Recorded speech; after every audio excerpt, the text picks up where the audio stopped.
Welcome,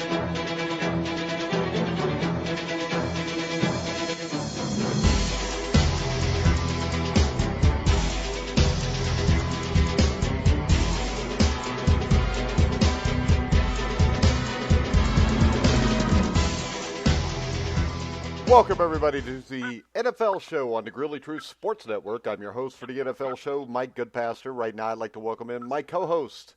First up, Anthony Cervino. How you doing, Anthony? I'm doing awesome, guys. How are you? All right. And, of course, our NFL beat writer who missed amazingly bad on his Super Bowl prediction. Almost so bad, Anthony, that I'm ashamed for him. Help me welcome to the show, Sam Teets. How you doing, Sam? I'm doing great, Mike. All right, so Super Bowl 54, 31-20, Chiefs win. Patrick Mahomes, 26 for 42, 286 yards, 2 touchdowns, 2 interceptions.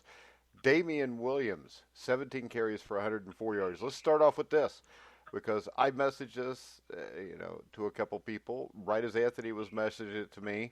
Sam, did they get the MVP right? I mean, look, I think, let me say this. The reason they picked Patrick Mahomes probably is because of the comeback, and they're going to run off that, and they're probably going to say that Damian Williams' touchdown was just the icing on the cake.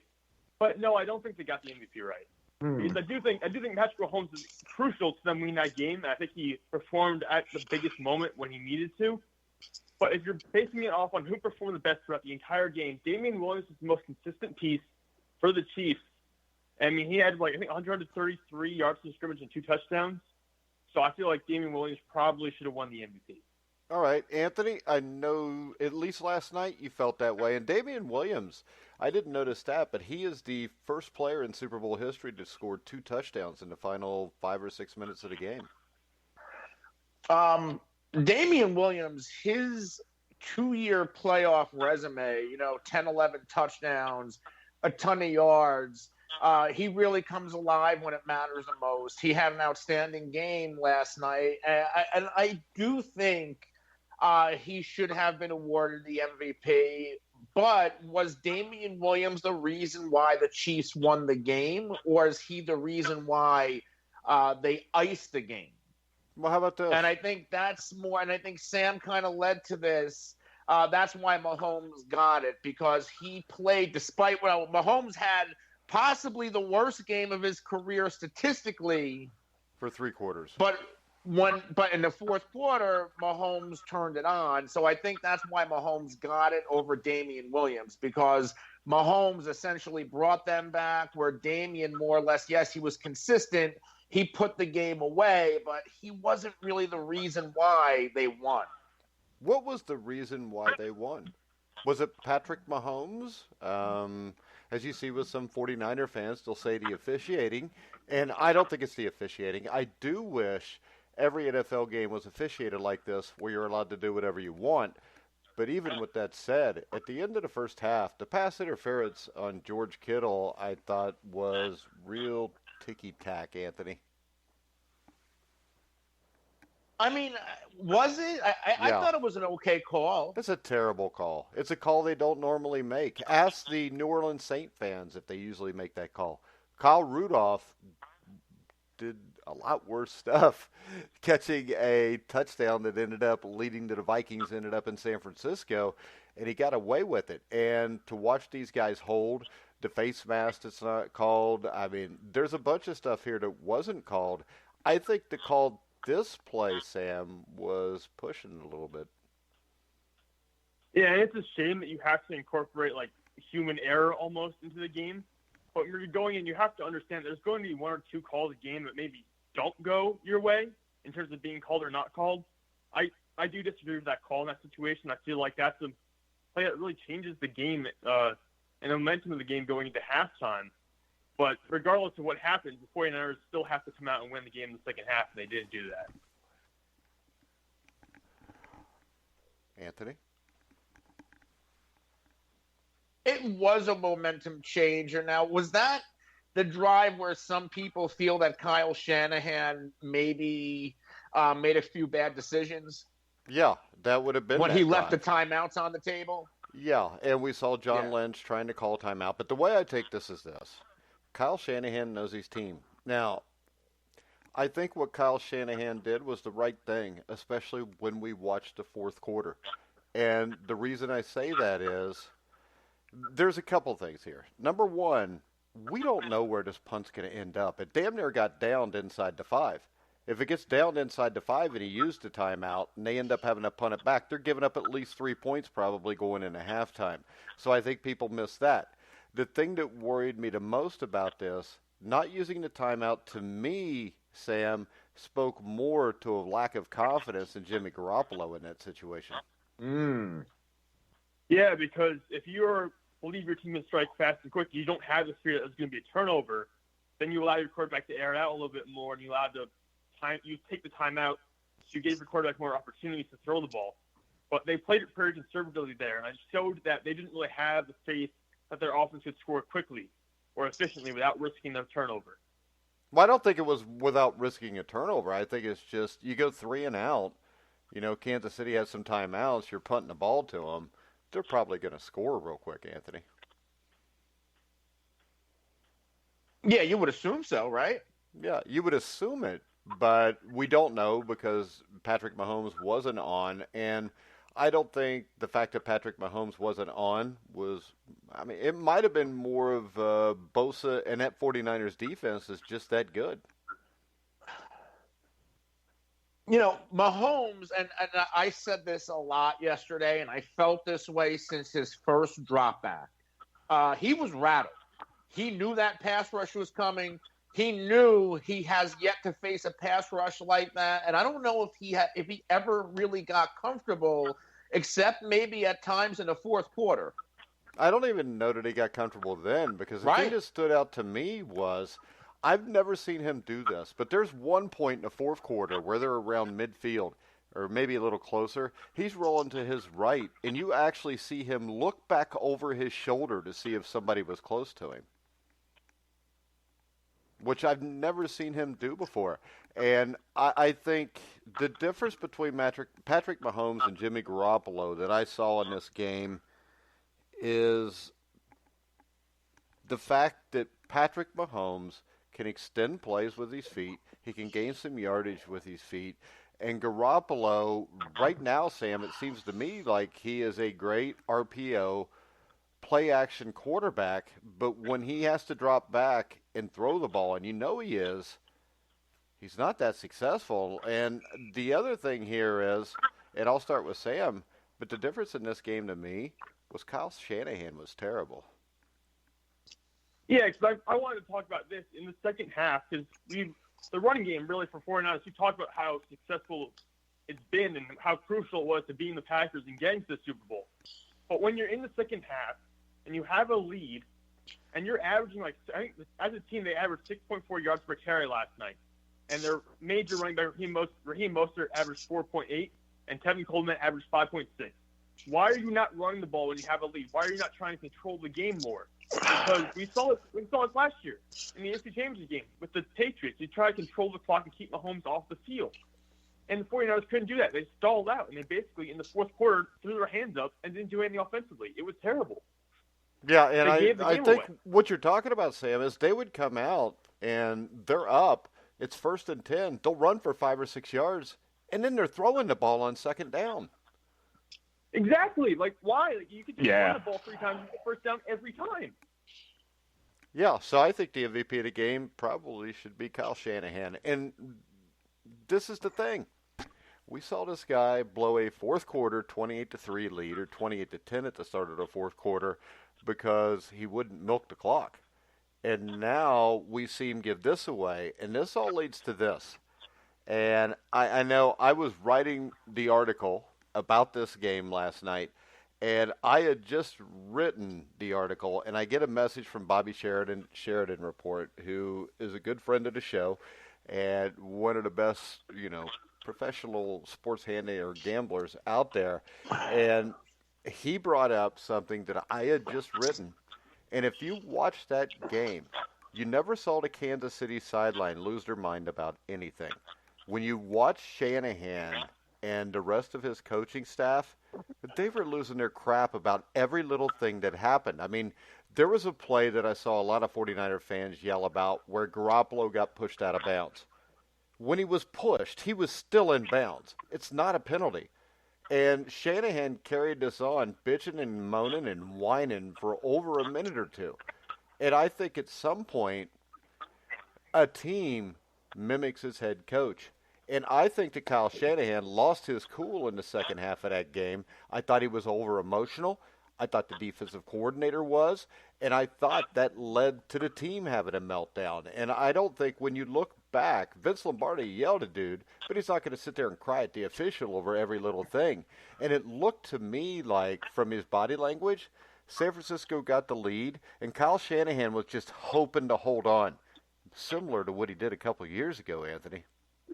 Yeah, I think he is haunted by the Super Bowl from a couple years ago, and I think that possibly played a role in yesterday's Super Bowl, because the issue a few years ago was that he didn't put the foot on the gas and kept throwing, and I think in yesterday's game was a type of game where you probably needed to keep going and put points on the board. Well, no, I think he needed to run the ball, and he didn't.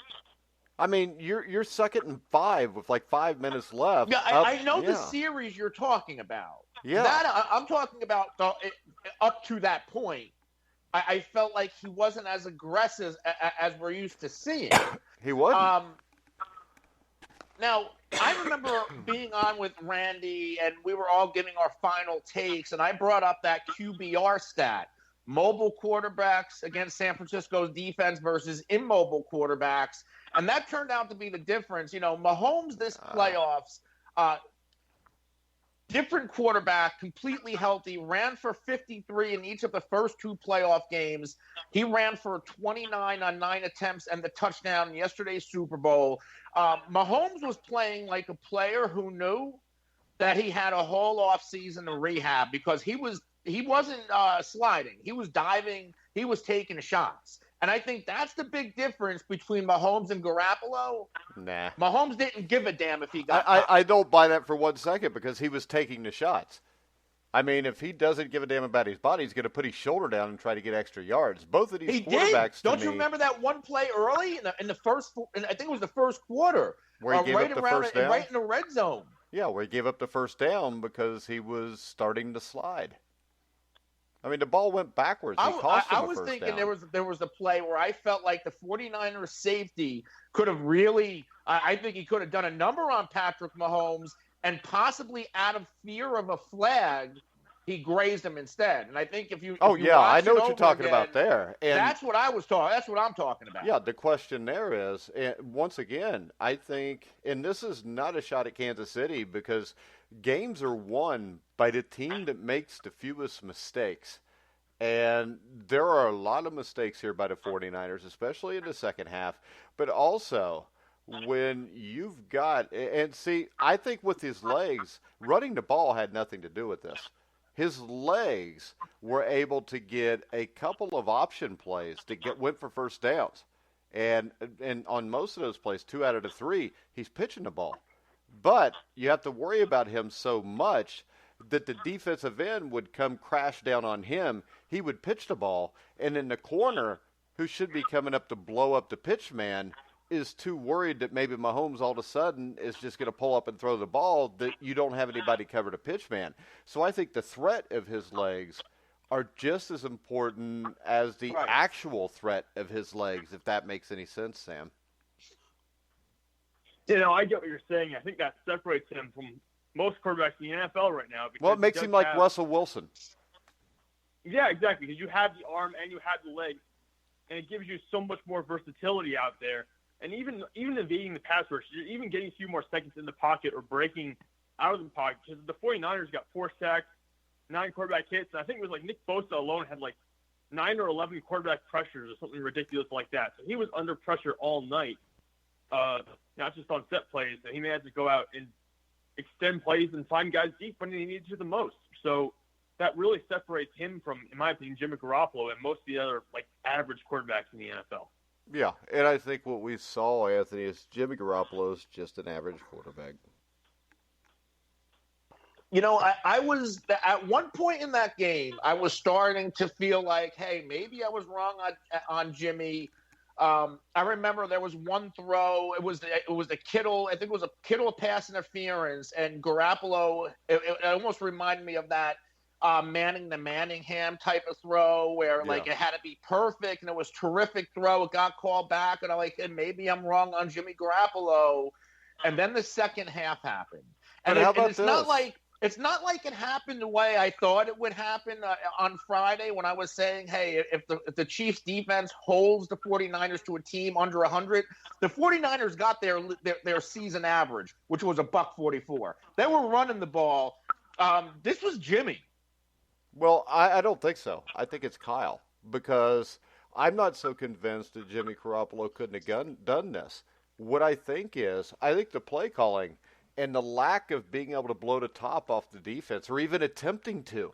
I don't really remember too many deep balls, especially to wideouts, in this entire game, Anthony. Well, the one that could have changed the complexion of the game in the second half, where he overthrew Emmanuel Sanders, who had two defenders But that is the first time he threw that the entire game.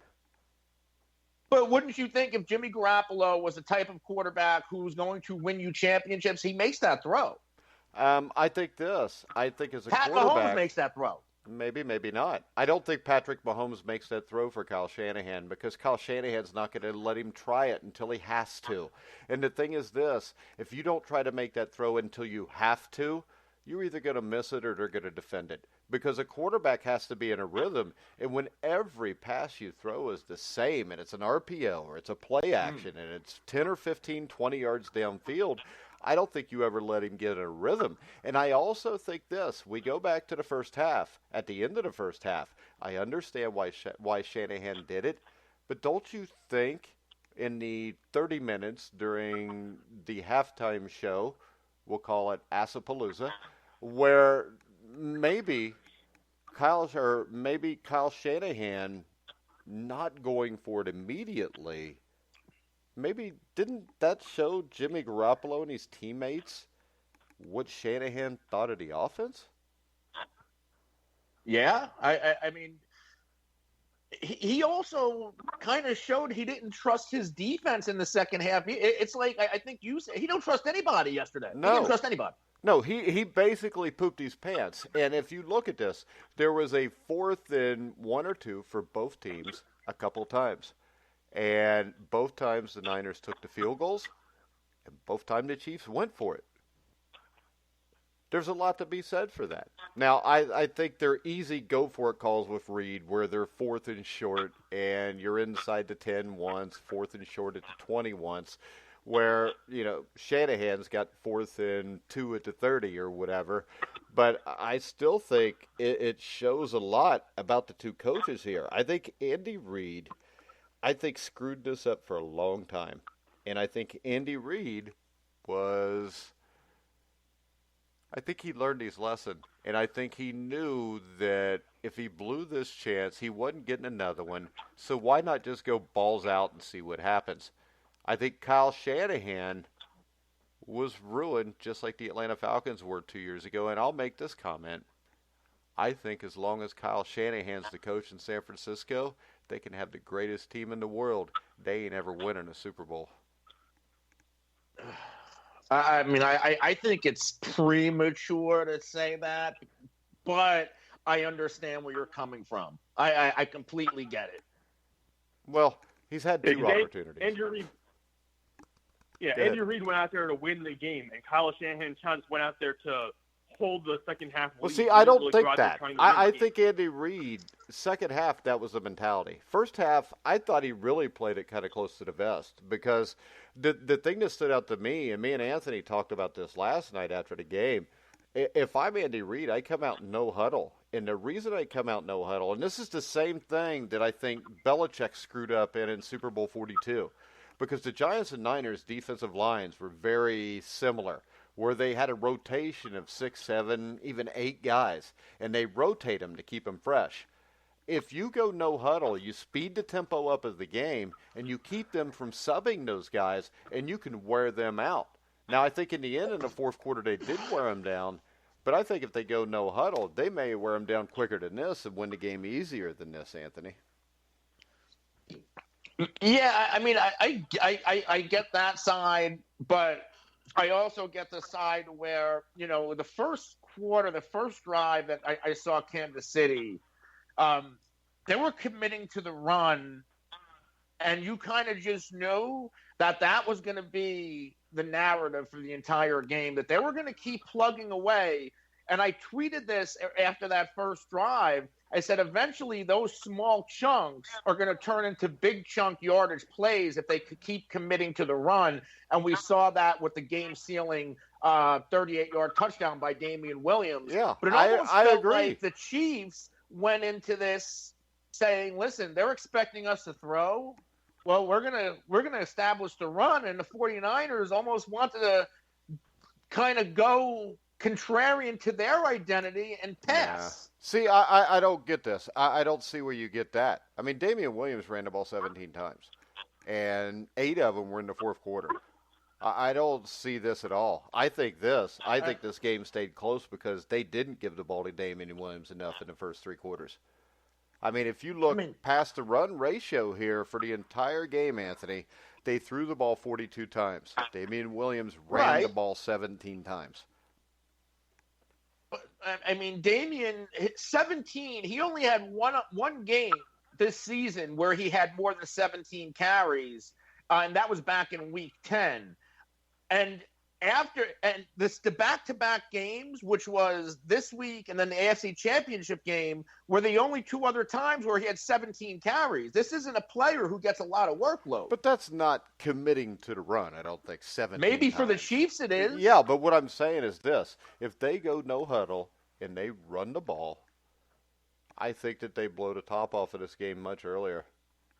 Because what you saw were a lot of sweeps. And I think also this, and the 49ers came out and looked like the first couple drives were just trying to trick the 49ers or trick the Chiefs. I mean, all we saw was a bunch of gadget plays. And then when, why is Raheem Mostert not starting in this game, Sam? I don't know. When we saw when it came out, they started running the ball with Deebo Samuel early, I'm pretty sure. That's the gadget plays you're referring to, I think. They were giving the ball to him. But they weren't committing to the hard running style they'd used up to this point, which is a little surprising because I feel like they were good enough to tell the Chiefs what they're going to do beforehand and still beat them over the head with the running game. But they didn't do that, and it's confusing. It's the coaching question because I don't understand why you go away from what's working so well for you and try to do something different at this point in the season. Yeah, Anthony, I know you're a big Mostert fan, and he didn't touch the ball, I don't think, till the second quarter. And he ran the ball 12 times for 58 yards, which is almost 5 yards per carry. Deebo Samuel, 3 for 53. Tevin Coleman, 5 for 28. I mean, this team ran the ball 20 times. They threw it 31. That is not how they got there, and that's not how they were going to win this game. No, absolutely not. And whether it was Tevin Coleman or Raheem Mostert, because both of them are very capable backs, you have to commit to somebody because that's what Shanahan did throughout the season. Whether it was Breida, Coleman, or Mostert, somebody was featured. It's just a matter of which game or who was the hot hand. And it just seemed like he just, he Mostert led the game or led the 49ers with 12 carries, but that's not exactly being featured. You need at least 15, 20. Yeah, and I just think that and I don't hate the Deebo Samuel plays. I expected the Deebo Samuel. I don't hate him either, but there needs to be They ran Mostert. Deebo all year, and the biggest play of the game for the 49ers was a 36-yard run by Deebo. They weren't getting any chunk, big chunk yardage. There was a 36 by Deebo and then like a 26-yard catch by Kendrick Bourne. Everything else, the KC defense kept in front of them. Well, and the thing is this, though. It's real easy for the KC defense to keep everything in front of them if they're not as worried about the run. And, I mean, this is a team that, like I said, until they just gave the ball to Mostert and stopped worrying about it, which was, I think, in the second quarter, Sam, I mean, if you'd have told me coming into this game, Jimmy Garoppolo's thrown it 31 times, and Mostert and Coleman are the two running backs, and they're going to carry it 17 times, I'd have thought they'd have lost worse than this. But if you look back at the games, Mostert carried the ball 29 times against the Green Bay Packers, and I realize it's maybe a little too much to expect, but even against the Vikings, Tevin Coleman carried it 22 times, and Mostert carried it 12 times. So this has been their identity all year. And when they were winning in the playoffs, this was what they were doing. They were running the ball 30-something times a game with their two main feature backs. And then what they get like close to 20, maybe not even 20 carries between the two in the Super Bowl. So for me, it's just totally abandoning your character and totally abandoning what you were used to winning with. This is trying to outsmart an opponent by outsmarting yourselves, honestly. Yeah.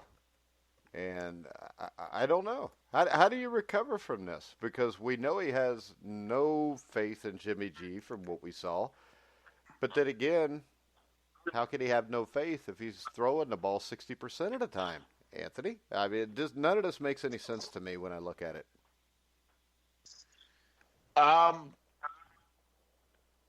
I don't know. I'm just looking at the box score and I'm trying to see, is it a question of not having enough receiving weapons on the San Francisco side or not trusting them? Because, Bourne, Deebo Samuel, Emmanuel Sanders, the three receivers who actually caught footballs combined for 10 of Garoppolo's 20 completions. It seemed like, okay, Kyle Juszczyk, 339, he had the touchdown.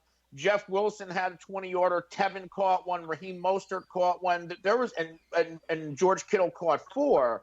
It's almost like what you said earlier.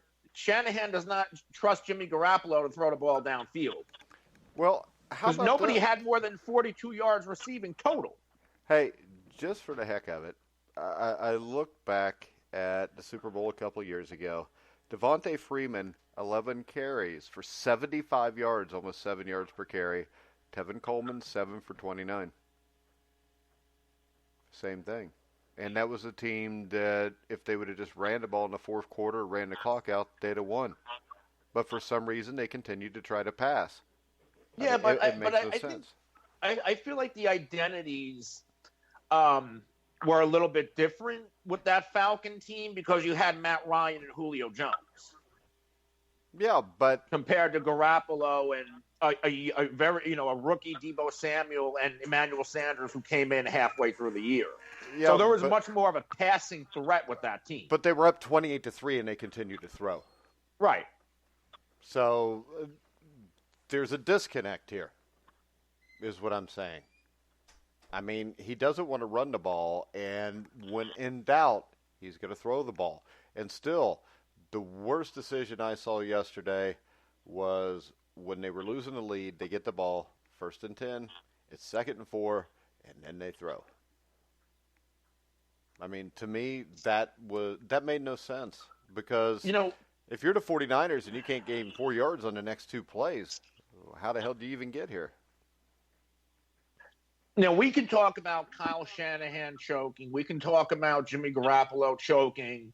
But how about, this 49ers defense, and I was kind of alluding to this leading up to this game where I felt like Kansas City just had way too many weapons. And, I'm not sure this happened to the San Francisco 49ers at all this season, but Kansas City had 3 players almost go. I mean, Sammy Watkins, 98 yards receiving, Tyreek, 105, Damian Williams, over 110 total. That's 300 yards by 3 players right there, and that's not including Travis Kelce's 43 or any other contribution by anybody else. This is the thing, Anthony. Those guys had pretty good numbers after 3 quarters, and it was 20-10. This falls on the offense. You can't blame the defense for this game. Because if they run the ball successfully, this game ends 20-17, and everybody's talking about the 49ers maybe one of the greatest defenses ever. Yeah, I'll give that to you. Because you know what? That defense did pick Pat Mahomes off twice. Yeah, and they forced him to rush, make and 4 sacks. Yeah, I mean, and the thing is this. If it's any other quarterback other than him, maybe Lamar Jackson and Russell Wilson, I mean, hell, they've probably got 8 sacks in this game because he got away from a couple just in time and made big plays, whether it was run 9 or 10 yards or to throw a quick first down, that most quarterbacks in the NFL couldn't make. So, and once again, I'm not trying to take credit away from the Chiefs by saying that Kyle Shanahan blew this. It's a compliment to Andy Reid because he didn't. And in a close Super Bowl game, more often than not, it's decided by the coach who's not afraid to go try to win the game. That was Andy Reid. So when I blame this on Kyle Shanahan, it doesn't mean that the reason they won is because Kyle Shanahan was inept. Because let's face it, Andy Reid could have been just as inept, and this game could have went to overtime. So I give Andy Reid all the credit in the world. I give Patrick Mahomes all the credit in the world. And I'm going to give all the blame in the world to Kyle Shanahan. Is there any semblance with either one of these teams? And I'm not gonna, and I'm not saying a 20-year Patriots dynasty, but can either one of these teams go on a small dynasty type of run in the next 10 years? Probably not, because the way the NFL is set up with free agency, the salary cap, I mean, you might be able, maybe the Chiefs can win it another one, maybe they can get 2 out of 3. But I don't think you see a 5-year run or more because it's just too hard because of free agency. And I think that's what makes what the Patriots did so special, Sam. Right. The Chiefs might be able to do like what Seattle did in a way. Yeah, that's what I'm saying. Like 2 out of 3, something like that. Yeah. Yeah, I think they could do that. But I have a hard time seeing it being like a 10-year type thing. Just because that's not how the NFL is structured anymore. Or you have to be really creative if you're going to pull that off. You have to be really smart with the contract and who you draft and things like that. Well, how about this? Let's put it this way, Anthony. Who was the last dynasty in the NFL before the Patriots? Dallas, right? Yeah, early 90s. So this is something that doesn't happen very often. I mean, it did. Back in the 70s, hell, you could call the Dolphins, the Steelers, the Cowboys, the Raiders, you could call those dynasties because they were great in the playoffs deep for 10 straight years. In the 80s, you had the 49ers, the Giants, hell, the Broncos. They went to 3 Super Bowls. I mean, those teams were kind of, but they also had kind of the same players every year. I think this all changed once you got into the late 90s. See, I feel like if the 49ers won this game and Kyle Shanahan didn't choke and Garoppolo didn't choke, then we could make a case for the 49ers because of the way they play football. You know, they have a running back by committee. Nobody's breaking the bank. Their highest paid running back has been on injured reserve for 2 years. That's Jerick McKinnon. They have depth all over the defense, depth all over the offense. We talk about they lose their tackles. Somebody steps up. They were playing with a backup center most of the league. But you can't have a dynasty without the quarterback and the head coach, and that's the biggest question coming out of the Super Bowl for the 49ers. Yeah, I think it definitely is. And I think when you look on the other side. And now you stuck with Jimmy. Yeah. And I think when we look on the other side, we don't know. I mean, everybody talking about, you hear Max Kellerman's dumbass, he's the greatest quarterback I've ever seen. He's not. If you watched this game yesterday, he's not. He could be because he's about as good as anybody you've seen in year 2 or 3. But we don't know how good he is yet. It's a lot to assume that this guy all of a sudden is going to be Tom Brady. Andy Reid is a good football coach, but he's 61 years old. If he was Bill Belichick, we'd have seen it by now. So that's my disconnect there. He's a great football coach, but he's not Bill Belichick. But Bill Belichick also had Brady. No, you know, Bill Andy Belichick Reid didn't have Patrick Mahomes. He had Donovan McNabb. Don't give me that. He had Donovan McNabb, okay? Yeah, he had a number 1 draft pick. Bill Belichick did this with a guy picked in the 6th round that nobody thought would ever even play in the NFL. So don't give me that. And the thing is this. Brady's first year he ever started was in the 2nd year, just like Mahomes. They won the Super Bowl, and they beat a Rams team that was the greatest offense in the history of the NFL. And they shut the defense down doing it. And Tom Brady led them from, their own 10 or 15-yard line with a minute and a half left to field goal range to win that game when, and this is the thing, it would have been in the same situation yesterday, Kyle Shanahan would have taken a knee and went to overtime. Bill Belichick with a quarterback in his first year as a starter, second year in the NFL overall, trusted that quarterback enough to go win the game for him. And he did. And to me, it's the drive by Brady that is most overlooked, because here is basically a rookie quarterback who goes up against the Rams, who had a good defense that year, but he's on inside his own 20 with a minute and a half left, no timeouts. He completes 3 or 4 passes, gets him in field goal range, and wins the Super Bowl. I mean, people overlook that big time. I mean, because that's impressive for a guy in his first year to do that, just like it is impressive for Patrick Mahomes to do what he did yesterday. But I also know this. We live in a world where everybody wants to crown the latest as the greatest. And right, more we saw often than that not, with Lamar. Yeah, and more often than not, it's not true. Now, it's not true with Lamar, and people to think he's going to be a great quarterback are, for lack of a better term, stupid. Patrick Mahomes may be the real deal. I'm not going to, because, I mean, he looks like it to me, but I also know this. I've seen a lot of guys that look great for a few years, and that's the only time they look great. But with that being said, I think Mahomes is the real deal. I'm just saying I'm not willing to crown somebody the greatest or one of the top 10 of all time because I saw him play 10 minutes in a Super Bowl that was really good. Mahomes is still on his rookie deal, and this is a guy, if you see Dak Prescott asking for $40 million, Patrick Mahomes can realistically ask for whatever the hell he wants. He could ask for $4 billion if Dak Prescott's worth $40 million. You know why? Sam, you know why, right? Because the Jets beat the Cowboys. Yeah. If Patrick Mahomes wants to keep going to Super Bowls, I think he is going to have to take a page out of Tom Brady's book and take a discount. Yeah. Because you can't pay Patrick Mahomes what he wants. Travis Kelce, one or two, a top 2 tight end. Tyreek Hill, you can make the case he's most dangerous receiver in football right now. McCole Hardman, if he becomes another Tyreek, I mean, you got to pay so many people. Somebody's got to take that discount. Yeah, somebody's going to go anyways, even if he takes a discount, because there's so many guys there that may get top dollar. And I mean, it may come to the point where you see him let Tyreek Hill go, and they try to go with Hardman. Because stuff like that happens. And this is the thing, in New England, when stuff like that happened, the new guy would be just as good. We don't know if that's going to be the case in Kansas City, and I think that's what people miss. There was a huge difference between Bill Belichick and Andy Reid. But outside of about 5 other coaches in the history of the NFL, there's a huge difference between Bill Belichick and everybody else. I would want to bring that up about Andy Reid. I said it before. He did get the Triple Crown, so he joins Weed Eubank, Bill Parcells, and Don Shula as the only 4 coaches to win an NFL championship, NFC, and an AFC championship. Wow. Pretty cool stat. Yeah. And I care why? People care. No, they don't. Because if people cared, why are you the only person I've heard bring it up? That was mean. I'm sorry. How about this? The Chiefs became only the 3rd team to win a championship in 2 different leagues.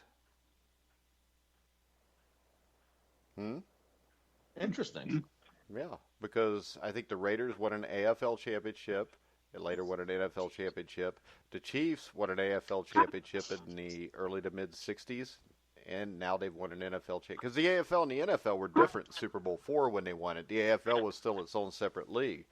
And then the other team would have been the Cleveland Browns, who won a championship in the AAFC, which I think it was around for 5 years. And I think the Browns won all 5 championships before they moved into the NFL in 1951.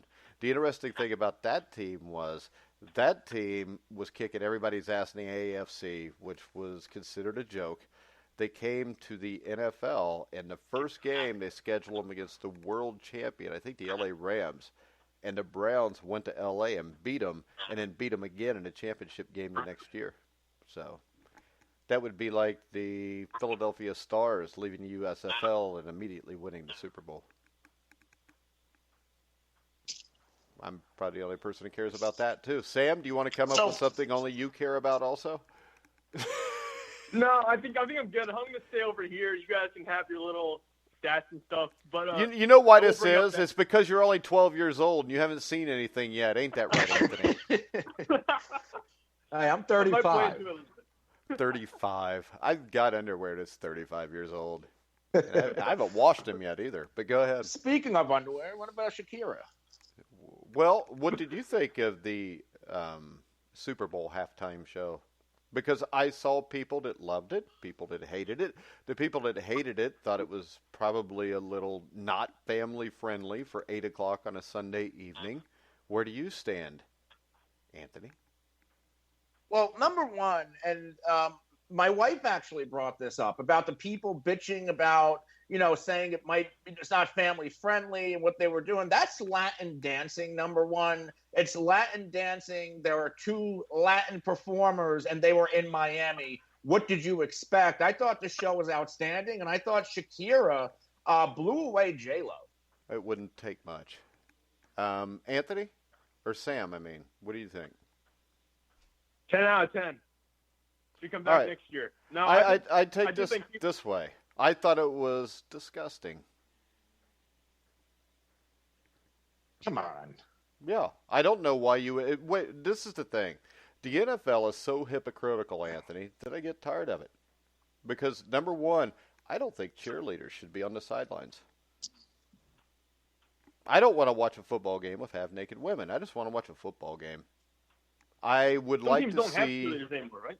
I would like to see performers that can perform, that don't have to show their ass to be able to be entertaining. Because I don't appreciate the fact that they don't have bands I don't like on there.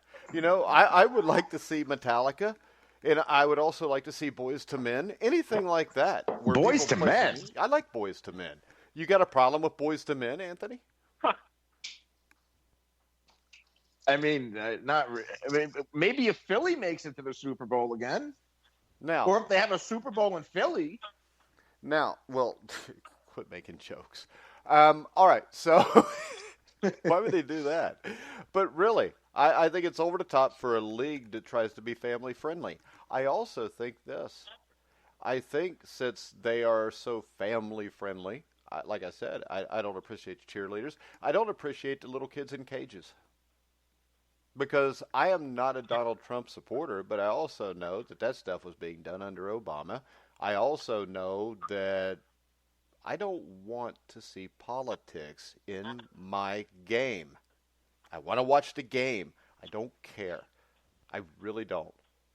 See, I missed that. You need to fill me in because I didn't see that. I'm not very political to begin with. You saw it, didn't you, Sam? No, I did not. They had little kids in cages. How could you miss this? J-Lo's daughter was singing. Yeah, and she was in a cage to start singing. And what? And that was a shot at Trump? Well, what do you think? Because, they're caging kids at the border. This is the thing. Okay. I didn't realize this until I watched it again last night with my wife because she had to work, and we watched it. And you got like 30 kids all in their little cages. And then, you can't tell me that's not where they were going with it. And then I go to Twitter, and from looking at the liberal side, it was. Now, I also will say this. I don't support Donald Trump. So everybody that says that, the Christians that thought it was over the top for family entertainment, I also don't think we should have a president who can't keep his penis in his pants and cheats on his wife 3 times. Just like I don't think we should have any Democrats in office because they're all disgusting too. I think all politicians are disgusting. And I know this. I really don't want my 8-year-old granddaughter to mimic what she saw. Would you want if you have a daughter, Anthony, and she's 8 years old, do you want her up there shaking her ass like that so she could be like Shakira? No. Okay, but so why do you want her to see was it? Doing was Latin dancing. No, don't give me that. I don't really care what it was. So if Latin dancing was, doing it naked, would that be all right? No, but it's they a weren't bullshit naked. excuse. They were So you know what? You can't wear shorts to cover your ass cheeks when you Latin dance? It's the Super. What do you want up there? What? It's the Super Bowl, yes, which is supposed to be. Fox. Yeah, and the Super Bowl is on Fox at 8:30 in the evening, and I think there's a bunch of stuff on TV that shouldn't be on TV. I see it all the time. Right, and for 35 years, what was on Fox at 8:30? You started with Married with Children. The Simpsons, Family Guy. That's what's on. So I don't think it's terrible. I think it's on par with what Fox puts on television. I think it is too. I think it's on par with what's been put on television for the last 35 years. And also, I think this. If you're counting the last 35 years from the early 90s to now, basically civilization has went to hell, hadn't it? Yeah. Okay, so you don't see any correlation with that crap and why maybe society is the way it is now?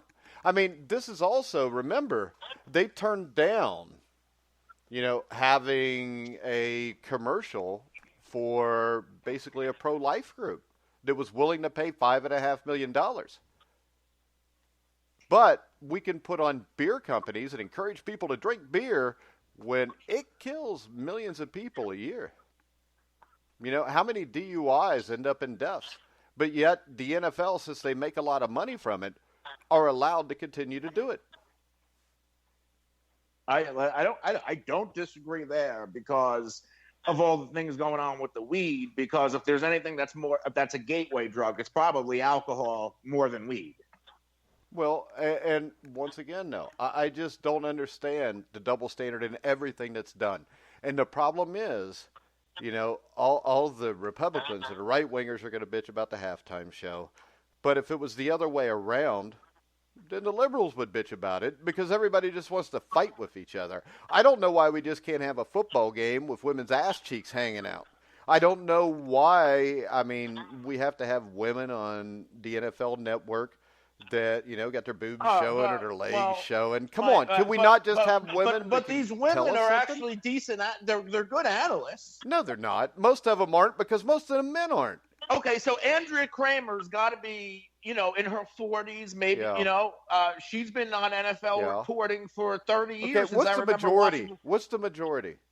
You're giving me. You could give me one or two examples of women that aren't basically Andrea Kramer, objects. Linda Cohn. She does. Wait a second, though. They're not any good. Media. Do you Pam think they're good? Oliver. Do you think they're Pam good? Oliver. Do you think they're good? I think Linda Cohn's excellent on Sports Talk and on Sports Center when she was on it. And I think the women who are still doing, especially on NBC and everywhere else on the sideline reporting, why not? I prefer the veteran women over the new blood. I would much rather see Pam Oliver on the Fox games than I would Alex Flanagan. But what I'm saying is, you know what I'm talking about. You go watch the NFL Network and their Good Morning show. Come on. Really? Am I wrong here, Sam? Hey, don't go pulling me into this. This is no, like Sam, you're going to answer the question because this is fun for me. Go ahead.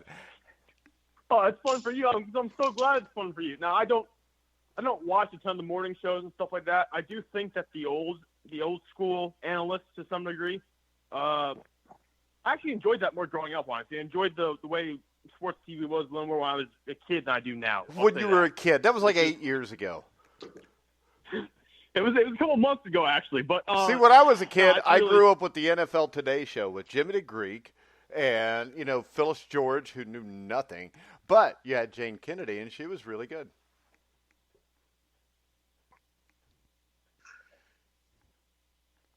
See, I think Kay Adams on Good Morning Football, who's not their week. I don't really watch the weekend show, but their Monday to Friday Good Morning Football, Kay Adams, she's excellent at her job. See, I'm not saying this about women. And she doesn't wear anything provocative. I've never seen Kay in anything and I'm fine with that. But you can't tell me the majority aren't wearing something provocative.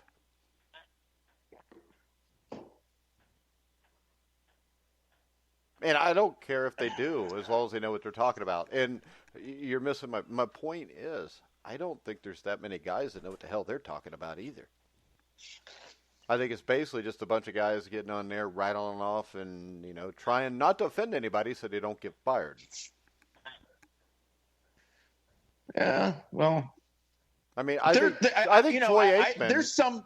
Listen, I probably have more of an issue with analysts than I do with women right Yeah, now. because there's more men to have a problem with, and I do too. That's what I'm saying. I'm just saying this. I'm saying once again, I want to watch a football game. When I want to watch a football game, I want to watch a football game. I don't care about cheerleaders. I don't care about anything else. I just want to watch a freaking football game. You don't even have to have a halftime show, and I'm good with that. I'm there with you on that. So when I watch football, like, sports for me is like I don't care about anything else. I just want to watch the sport. I want to have fun with the game. Like I don't want to have all this other stuff brought to me and thrown through my TV at me. I don't want to be hit over the head with any kind of political or social agenda. I just want to watch football when I'm putting on a game.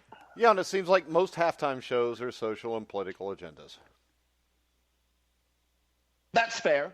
And this is a league that last night allowed, and watch it again because you'll get it when you see the 30 little kids all in their separate little cages, and then they get out and, you know, there's a Puerto Rican flag and an American flag, and it's a political agenda. And my problem with that political agenda is this. There is a man, just a quarterback, that took a stand against something that needed to have a stand taken against. He ain't allowed to play no more. But you know what? When you attack Trump, you're all right. I mean, we all know where I'm going there. Colin Kaepernick. I mean, yeah. What the hell? I don't want to see any politics in football. I don't need to see ass cheeks in football. I just want to see football. You know, if I want to watch politics, I can flip it on Fox or I can flip it on MSNBC. If I want to see butt cheeks, I can flip it pretty much anywhere else. Just give me football. You know, while we're winding down here, I have a question for both of you. And did anybody actually buy into that cryptic Tom Brady picture? Because I think there were people actually believing he was going to make some kind of an announcement, and it turned out to be a Hulu ad. Did anybody actually buy that? I didn't even see he was it. actually going to make. Huh? I didn't buy it for a second. No, there's no way he would do it that. First off, there's no way he would do it that way. Exactly. See, and my problem is this. I'm like 51 years old, and I got a bad prostate. So every commercial break, I get up and go pee. So I missed all the commercials. Well, at first, what they did was they teased this black and white picture of Tom Brady walking out of Foxborough, and it was in black and white. And it was a hell of a way of advertising. This was genius and brilliant by the people at Hulu. But it was all over social media. People were thinking this was his way of saying he was going to go to the Raiders. And I'm saying myself, I actually thought it was going to be his announcement for a reality show. But for it to, I was actually even more let down that it was just a Hulu ad. Don't you like Hulu? And it was walk away from cable. Walk away from cable. I agree with him, but I have chosen to go with YouTube TV instead of Hulu.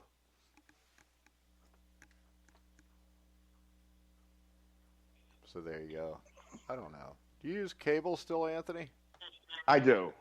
How about you, Sam? Well, You're they young. package everything together. How can you not? Because it's a lot more expensive than YouTube TV or Hulu TV. Yeah, but then once you add in your internet, your Wi-Fi and everything else it comes with, it almost evens out. Does your Wi-Fi come through your cable company? Yes. What's your bill every month? Like probably like 200 plus tax? Yeah, mine was like $250. But, and this is not to promote people that aren't sponsors for us yet, but they could be now. YouTube TV costs me $50 a month with Showtime. I get fiber optic cable now from our local town. So I got rid of my home phone. Now I pay $130 instead of $250. That's not bad, actually. No. Don't you think that's brilliant, Sam? Exactly. You're showing how smart you are, and you're getting us sponsors at the same time. Look at that. Yeah, I'm trying to get a sponsor. Listen, if we can land YouTube as a sponsor, because they opened up the Super Bowl, they opened up the Fox broadcast, so we all eating if they can be our sponsors. Well, see, I think 5 to 10 years from now, there'll be no more cable TV. It's all going to be streaming services. And the only thing I miss with YouTube TV that I had before was the NFL Network. But now I don't have to watch the morning shows with the girl with her boobs hanging out. Yeah, but how do you watch your games? How do you consume NFL games if you don't have like the local station? The only thing why wouldn't you have the local station? YouTube Well, if you has got rid the of- local stations. Wow, I didn't know that. Yeah. I thought YouTube was like Hulu, where it's like Now, Hulu's you're got the not local gonna- stations too now, I think. interesting. Yeah, they pick up all the time because, I mean, I get the NBA TV, the NHL TV with my YouTube subscription. And we have to send this show to YouTube, aren't we? But seriously, I get everything except the NFL Network. Now, it did drive me nuts that they had the games on Saturday and they were only on the NFL Network. But then I used my Fire Stick, and I still got to see the games. And I'm not going to go deeper into what I did there because I'm pretty sure that it's frowned upon. And I'm just hoping that YouTube TV has the NFL Network by next year. I do miss the Red Zone, though. There was a great podcast I listened to last year, and I forgot who put it out, but it was like a big time media company, and it was about where the future of programming is going. And we could be by the next TV deal where NFL games are going to be all streamed. Yeah, well, I don't know if they'll ever all be streamed because you're still going to want them on free antenna TV for people that can't get it.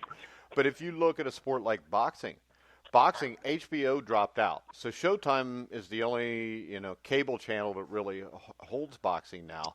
You've got ESPN, DAZN. ESPN Plus has an app. It's $4.99 a month. DAZN, I think they're $10 or $20 a month. So if you want to watch boxing, you can watch almost any fight every weekend now. You got to pay a little bit of money, but I guess if you're a big fan, it's better than not paying the money and not seeing the fight. So I think this is the way of the future because cable companies have gouged people for so long that I think it's time that they get a little comeuppance. And, I mean, we've seen satellite TV, I think, drop down big time from what it used to be. Yeah. Because I don't even know if they had any commercials during the Super Bowl. They can't afford them anymore. But, geez, go ahead. No, I just wish there was a way I can get the Sunday ticket. I don't care what outlet. I don't care how I have to get it. I just wish I can get it. All you got to do is pay for it. Yeah, but you need to have the Not dish. anymore. All you need is, dude, most of these, if you got like a Fire Stick or a Roku, you could actually buy the package on there. Interesting. You're finding out all kind of new stuff today. Aren't you? I am. Well, see, I did a lot of research on this before getting rid of my cable because I needed to make sure I could still see Andy Griffith and Cheers because that's when TV was good. And All in the Family and Sanford and Son and all those. It's a lot better than the crap they got today. Plus, you get Netflix. You can get a lot of stuff with that. So you can save a lot of money, Anthony. You stay with me and young Sam, and we'll get your cable bill down to nothing. But, all right, guys, we're going to go ahead and wrap it up. Anthony, you want to tell everybody where they can find you on the FF Face-Off? Yeah, you can follow me on Twitter at The Real NFL Guru. You can follow my show at the FF Face-Off. We can be found at all the top social media and podcast platforms. All right, Sam.